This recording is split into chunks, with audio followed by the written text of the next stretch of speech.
Bom dia a todos, bom dia a todas, bom dia para você que está nos assistindo pela Pop TV em Sobradinho e Porto Alegre. Sejam todos muito bem-vindos e bem-vindas a mais um ICL Mercado Investimentos. Hoje, quinta-feira, dia de falar sobre o IOF, porque tem novo capítulo dessa novela que eu vou chamar o quê? De Vidas Parceladas, já que o IOF entra ali também nos créditos e isso está pegando um pouco. Vamos falar também de IGPM que saiu hoje, também tem desemprego sendo divulgado. Hoje a gente vai falar tudo isso na agenda, mas já estou adiantando os assuntos para vocês. E vamos falar também de negociações salariais? Não, porque essa dívida eu já cumpri. A gente pode falar, se der tempo, de inflação por extrato de renda, que eu também estou devendo para vocês já há algum tempinho. Antes de tudo isso, para não perder tempo e eu conseguir chegar ali no fim do roteiro, vamos começar pela agenda? Vamos passar pelos principais indicadores, porque a agenda hoje está cheia e está cheia de gente falando. Então vamos lá, porque ela começou cedinho aqui no Brasil.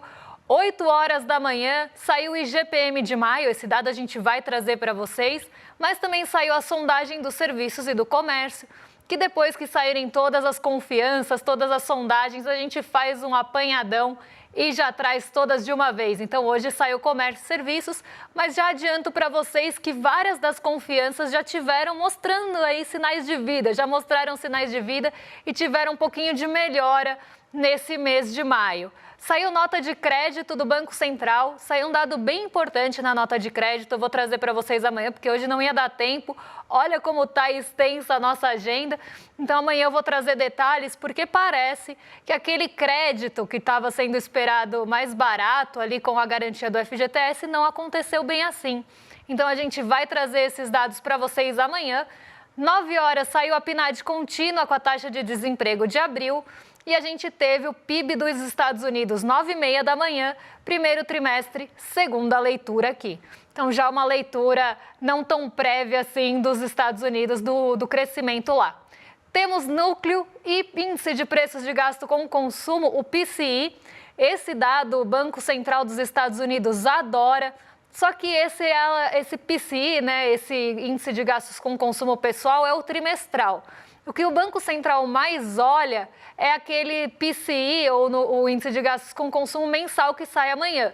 Mas esse já dá também ali uma primeira noção, ali uma primeira ideia de como é que estão caminhando os preços. E o Banco Central dos Estados Unidos olha essa métrica bem de perto. Por lá a gente tem também pedidos de auxílio-desemprego, semana até o 24 de maio.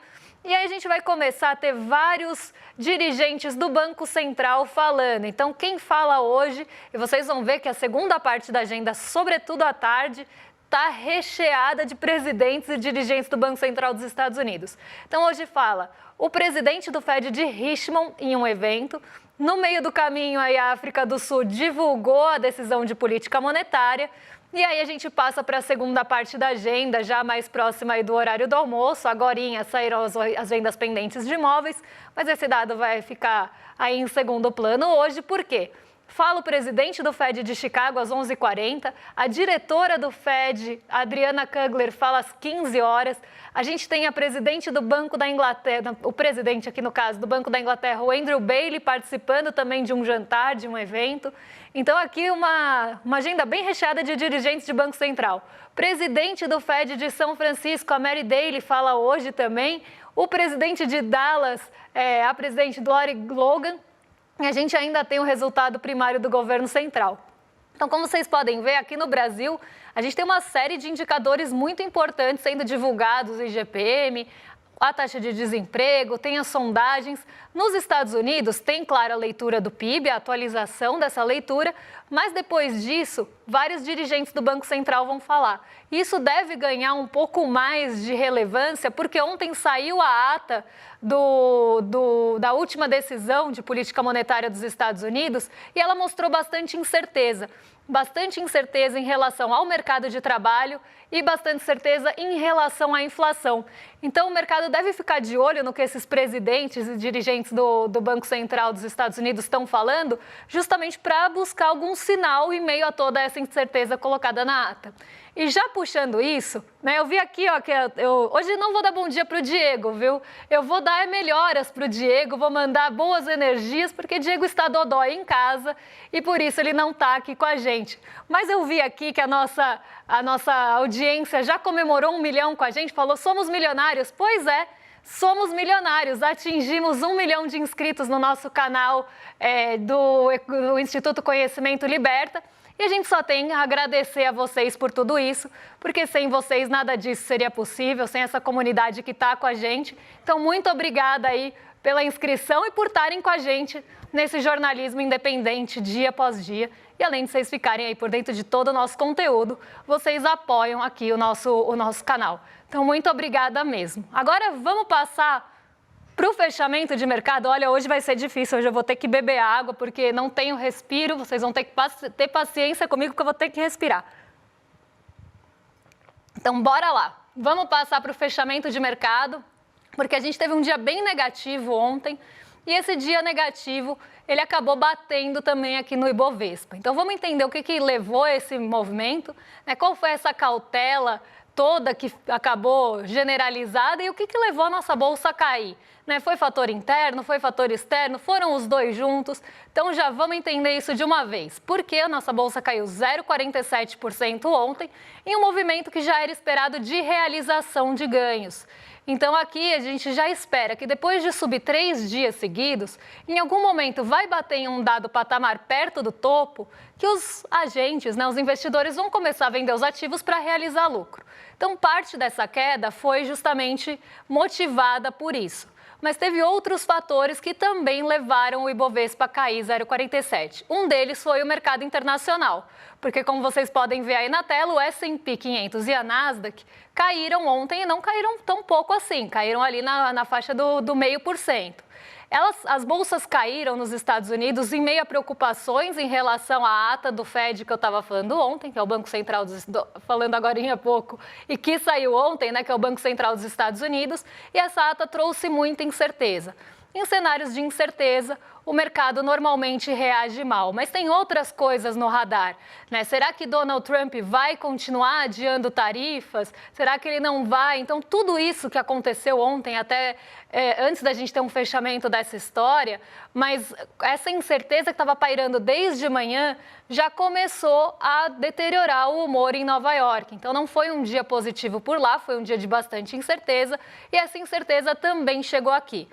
Outro ponto que motivou essas quedas e que fez o dólar, inclusive, subir aí para 5,69 foi a China. Tem bastante também incerteza em relação ao crescimento chinês. O crescimento chinês pode não ser tão bom quanto se esperava e isso pode bater em preço das commodities e principalmente do minério de ferro.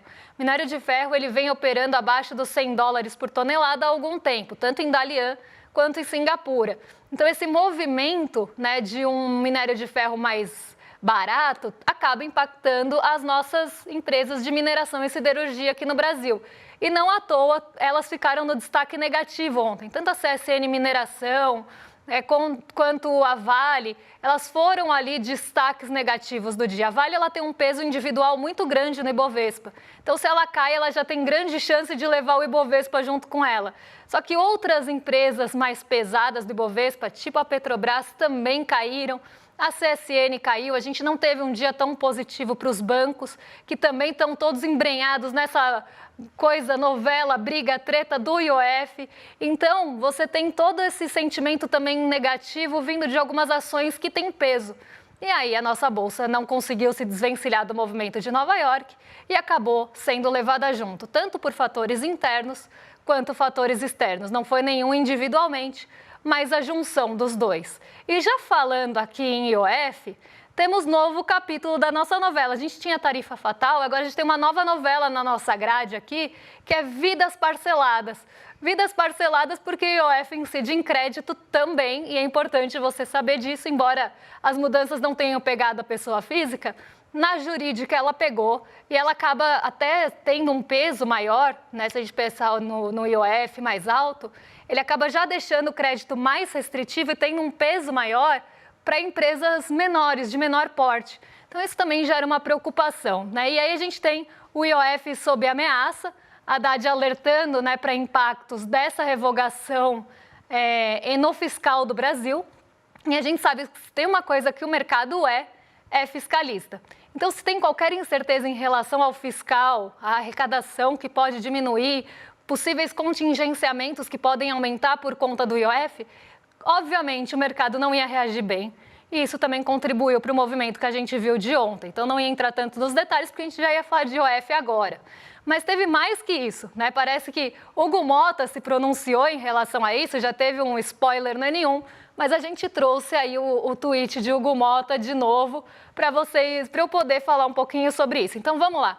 Ontem à noite, me reuni ao lado do presidente Davi Alcolumbre com o ministro Fernando Haddad e a ministra Gleisi e líderes. Reforcei a insatisfação geral dos deputados com a proposta do aumento do imposto do governo federal e relatei que o clima é para a derrubada do decreto na Câmara.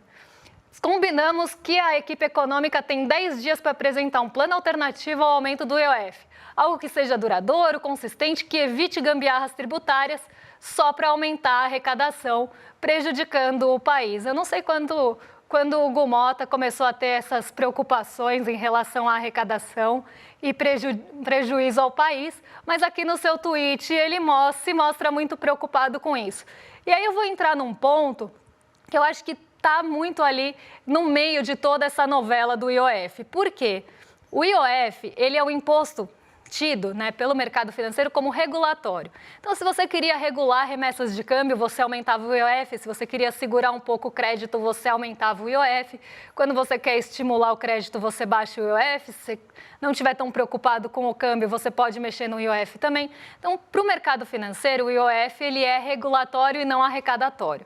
E aí você tem essa contrapartida ou essa composição das receitas do governo sendo equilibradas pelo aumento do IOF. Então, o mercado já não gostou por aí. Só que o mercado também não gostou porque aumentou a tarifa, né, ou aumentou o imposto, ali, a alíquota, para alguns agentes do mercado que não tinham a alíquota antes ou que tinham uma alíquota mais baixa. Então, para quem ia investir no exterior, por exemplo, tinha a alíquota de 1,1%. Para quem ia mover fundos, então, de fundo para fundo, né, de gestor para gestor ali, você comprar um fundo fora para colocar dentro do seu fundo, você também faz remessa, você também tem um processo cambial ali no meio. Isso também não tinha alíquota, era isento. E aí, quando a alíquota cambial sobe a 3,5% para todo mundo, o mercado reclama. E ele acaba ali tendo um posicionamento bem firme, usando essa história do IOF ser regulatório como base, para tentar fazer o governo recuar, e começaram a chiar e fizeram um barulho bem alto, tão alto que Haddad não levou 12 horas, levou 6 horas para ouvir e recuar. E aí, Haddad até falou, não queria ruídos no mercado financeiro, e acabou deixando como estava antes. Então, isento para quem era isento, 1,1 para quem era 1,1. Só que todas as outras categorias acabaram tendo o seu IOF aumentado. Então, a gente, por exemplo, aqui, se quiser comprar uma doleta, né, quiser mandar um dinheiro para fora para qualquer que seja o motivo, a gente vai pagar 3,5. A empresa menor, que acaba tendo um peso maior no custo de crédito por conta da sua operação, se você sobe o IOF, você tem também um impacto nessas empresas menores, porque elas vão sentir mais o custo do crédito, já que elas têm também operações menores. E acabou subindo para todo mundo, não na mesma proporção, mas acabou subindo para todo mundo. O Simples, por exemplo, dobrou o teto do IOF ao ano. Então, a gente começa a ver que o peso sempre fica para quem não tem voz para reclamar e ser ouvido, porque reclamar todo mundo pode reclamar. A questão é quanto barulho vai fazer, qual vai ser o barulho que vai atrapalhar ali as negociações, que barulhos vão chegar nos jantares, como diria Maria da Conceição Tavares, a ponto da Fazenda recuar. E é nisso que eu quero chegar, porque o mercado ele sempre cobra um fiscalismo, né? Ele tem um fiscalismo muito seletivo desde que não bata nele.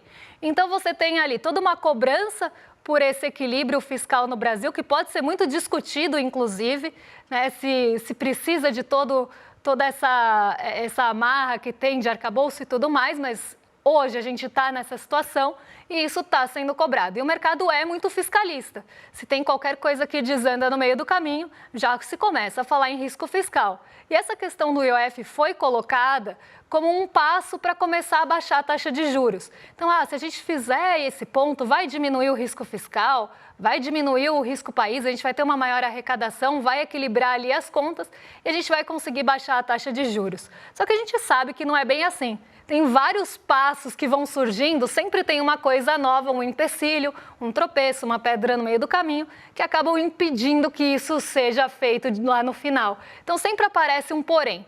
Agora o porém é o IOF. E aí vem o Congresso, que também na hora de abrir mão não quis. Então é isso, todo mundo cobra um fiscalismo seletivo, todo mundo quer que tenha ajuste fiscal, mas ninguém quer ajuste fiscal no seu bolso. Então o mercado financeiro não quer que aumente IOF para fundo, porque isso ia acabar desequilibrando o mercado de fundos de investimento, mas também não quer abrir mão de juros sobre capital próprio. Ninguém quer abrir mão de desoneração de folha aqui no Brasil. Se for falar para colocar emenda parlamentar dentro do arcabouço fiscal, aí também vão falar, pô, isso aí eu não vou votar. Então, você vê que está todo mundo cobrando um fiscal, que a gente poderia até discutir se essa cobrança ela é exagerada ou não, mas aqui pensando que tem a cobrança acontecendo. Todo mundo quer cobrar o fiscal, mas ninguém quer que seja no seu bolso. Então, acaba sobrando sempre para quem não tem poder político econômico. Então, a Câmara agora está nessa, né? Vai votar, não vai passar, não está desidratada essa questão, ela vai acabar não passando no Congresso, então é melhor já trazer alternativas a isso. E aí as alternativas vão ser quais? Mais contingenciamento? De qualquer forma, né, quando você abre mão de uma arrecadação e precisa compensar em outra parte, que outra parte que vai pagar essa perda de arrecadação? Porque a gente lembra muito bem que quando teve aquela discussão dos dividendos, que hoje são isentos aqui no Brasil, que poderiam passar a ser tributados para garantir a isenção de imposto de renda para R$5 mil, que também acaba sendo uma compensação, o andar de cima chiou também. Achou muito alta a alíquota de 1 a 10% progressiva a partir de 50 mil por mês. Então, não, mas aí está muito alta, tem que ter um teto maior, porque que absurdo essa conta ficar para quem nunca pagou a conta na cabeça deles. Né? Então, ninguém quer abrir mão dos seus privilégios, mas todo mundo quer cobrar o fiscal. É nesse ponto que eu quero chegar. Será que o Congresso estaria disposto de deixar as emendas ali dentro do teto ou até com um contingenciamento maior para abrir mão do IOF? Será que as empresas abririam mão da desoneração de folha? Será que os juros sobre capital próprio poderiam deixar de existir, que eu chamo de jabuticaba de capital próprio, porque só tem no Brasil? É uma herança da época hiperinflacionária, que está muito longe de ser a nossa realidade de hoje.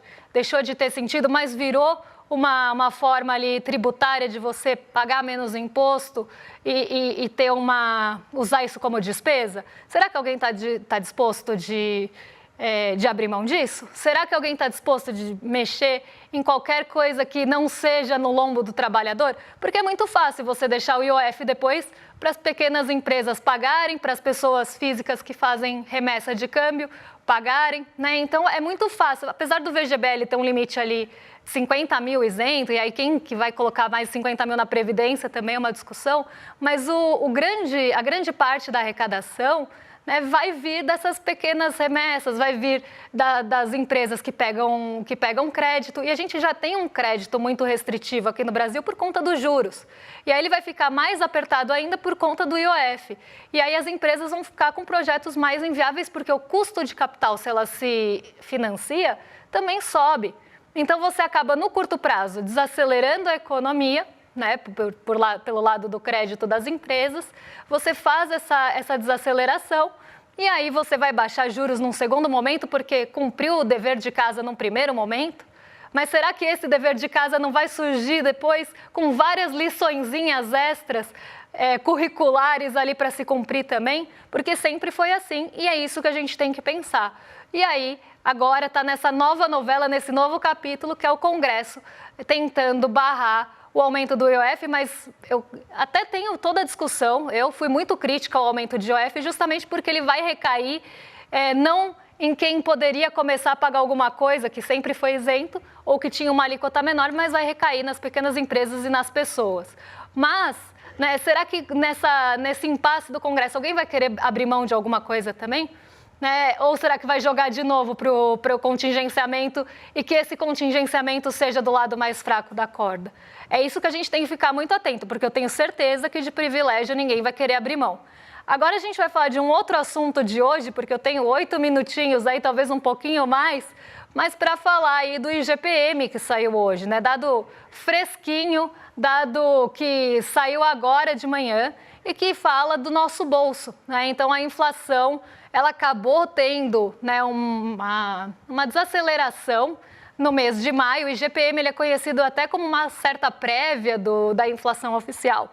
Ela tem outra data, né, ela já pega uma data um pouco mais ampla que o IPCA 15 e ela é até conhecida como inflação do aluguel porque ela que reajustava contratos no passado e ela ficou conhecida assim. Então o IGPM ele traz aí um pouco de sensação do que esperar para o nosso IPCA final. E o IGPM ele recuou, só que o IGPM ele tem uma outra composição, né? Quando a gente olha o IGPM, a gente está olhando mais o IPC do que qualquer outra coisa. O IGPM tem índice ao produtor, o IGPM tem índice nacional da construção civil na composição, e esses dois muito sensíveis a dólar, coisa que não aparece no índice de preços ao consumidor amplo, nosso IPCA, que é só o consumidor. Então, quando a gente olha o IGPM como uma possível prévia do IPCA, a gente está olhando mais para o IPC aqui, que é o Índice de Preços ao Consumidor da FGV. E a gente teve algumas mudanças, sim, em maio. Então, vamos lá para ver o que mudou aqui. O IGPM saiu de 0,24 em abril para 0,49 de queda em maio. E aí a gente tem o IPA, que é o Índice de Preços ao Produtor, saindo de 0,13 para uma queda de 0,82, então teve deflação no Índice de Preços ao Produtor. E isso que levou a essa queda do IGPM. O IPCM, que é o que mais importa aqui para o nosso bolso no curto prazo, né? Porque o IPA também, se subir, vai chegar no nosso bolso. Não vamos ser inocentes nem bobos, porque ele chega assim. Mas o IPC ele sai de 0,46 para 0,37, então em queda aqui também no mês de maio. E o INCC da construção civil sai de 0,59 para 0,26, também desacelerando, mas ainda em alta. E quando a gente olha os 12 meses, a gente vê essa desaceleração começando a acontecer, tanto no IGPM quanto nos seus componentes. Então a gente teve queda nos 12 meses, também do IGPM cheio, do IPA, do IPC e do INCC, só que em menores proporções entre cada um deles, porque justamente a gente teve uma queda muito maior no IPA-M do que no IPCM, né? Então, obviamente, quando a gente vai olhar os 12 meses, todos tiveram desaceleração também, mas a desaceleração maior não aconteceu no IPC ou no INCC.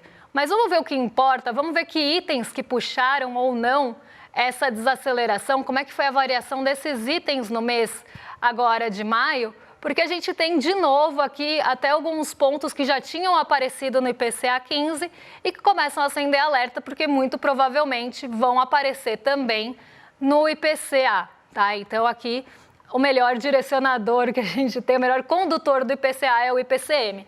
Então vamos lá, tarifa de energia elétrica, né, ou eletricidade residencial, subiu 2,47 no IGPM. Então, assim como no IPCA 15 teve alta da energia elétrica, e isso deve aparecer também no IPCA. A batata inglesa, que já tinha aparecido, é a volta dos tubérculos, né, porque ela já está aparecendo há algum tempo aqui, também voltou a subir, mas para quem lembra do IPCA 15, a gente ainda não tem um acumulado em 12 meses. Isso mostra também um comportamento sazonal aí de alguns itens, como o tomate e a batata, né? Então, quando a gente tem um item que sobe muito em alguns períodos, mas quando a gente olha o acumulado em 12 meses, ele não está em alta, isso quer dizer que podem ser efeitos pontuais daquele item, e agora é a vez da batata inglesa virar colar. O café em pó continuou subindo até mais do que o IPCA 15, e até outro dia na redação eu estava falando sobre isso, dando péssimas notícias, que o café em pó não deve arrefecer tão cedo. Então, assim, né, a nossa... Gente, essa tarde aí é do É isso aí, ó, porque era isso que eu ia falar. As nossas fontes de energia, aquela lá da inflação por extrato de renda. As nossas fontes de energia, elas estão muito caras, a gente não pode nem tomar um cafezinho para acordar direito. E a nossa tarifa de eletricidade, ela tá também alta. Então, que energia que a gente vai ter? Nem elétrica, nem a nossa vital aí, que é o café. Eu estava dando justamente essa má notícia de que o café deve continuar acelerando e a gente já vê uma alta maior no IPCM do que a gente tinha visto no IPCA 15, mostrando que a gente pode voltar a ter protagonismo do café em pó aqui no IPCA, com uma alta, inclusive, que pode ficar maior. E eu já tinha falado, né, que o efeito, principalmente quando a gente começa a ver o grão subir no produtor, ele leva de 12 a 15 meses para chegar no consumidor. E ele tem um efeito duradouro. Então, essa alta que a gente está vendo pode ser que ela seja da alta do preço do produtor de 12 meses atrás. E a gente sabe muito bem, e quem assiste a gente aqui também sabe, que o preço do produtor do grão de café ficou alto por muito tempo, em alta por muito tempo. A gente tem uma questão global de suprimentos aí bastante problemática, tem questão logística, tem questão climática. Então, tudo isso está fazendo o grão ao produtor ficar caro e esse efeito a gente está colhendo aqui com o perdão do trocadilho de 12 meses atrás. Então, pode esperar que o café vai continuar subindo e esse é um ponto de preocupação, porque ele já subiu mais de 90% em 12 meses. Aqui, diferente da batata, não é uma alta pontual, é uma alta que vem se estendendo. Então, não fiquem surpresos se vocês chegarem no mercado e ver lá um saquinho de café custando 40, 50 conto. Porque, infelizmente, por mais que a gente seja um grande produtor de café, um dos maiores do mundo, a gente sabe que esse café é voltado para exportação. Pouco que fica aqui é de baixa qualidade e muito voltado para a exportação também fica ali à mercê de todas essas questões globais, porque vai valer muito mais a pena vender para fora do que aqui dentro.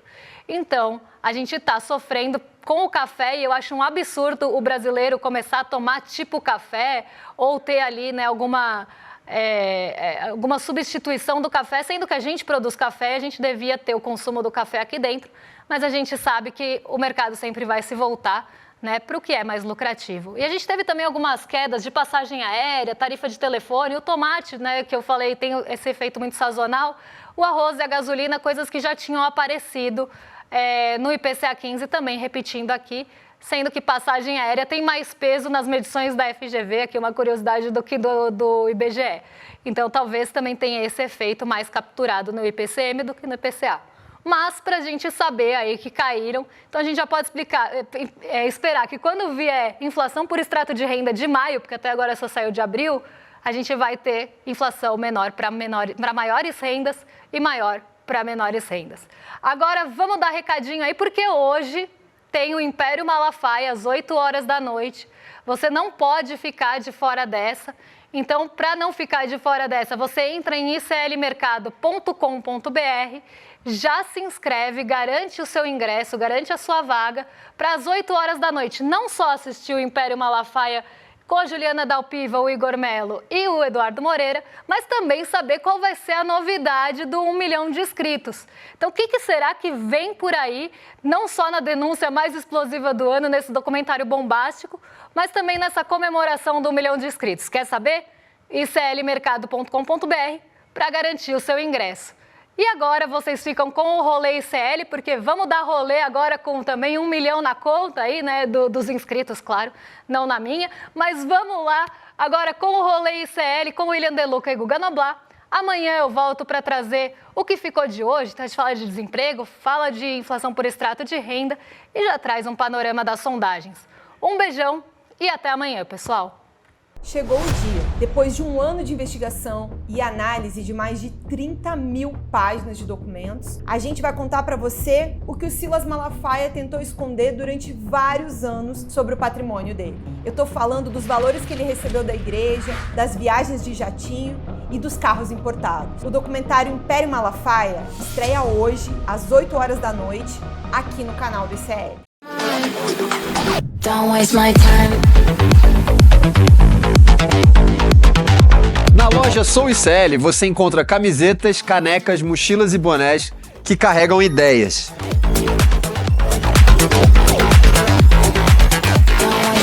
Produtos com propósito para quem acredita em justiça, consciência e transformação. All I see Vista, use, leve a luta com você. Acesse souicl.com.br e escolha o que representa você.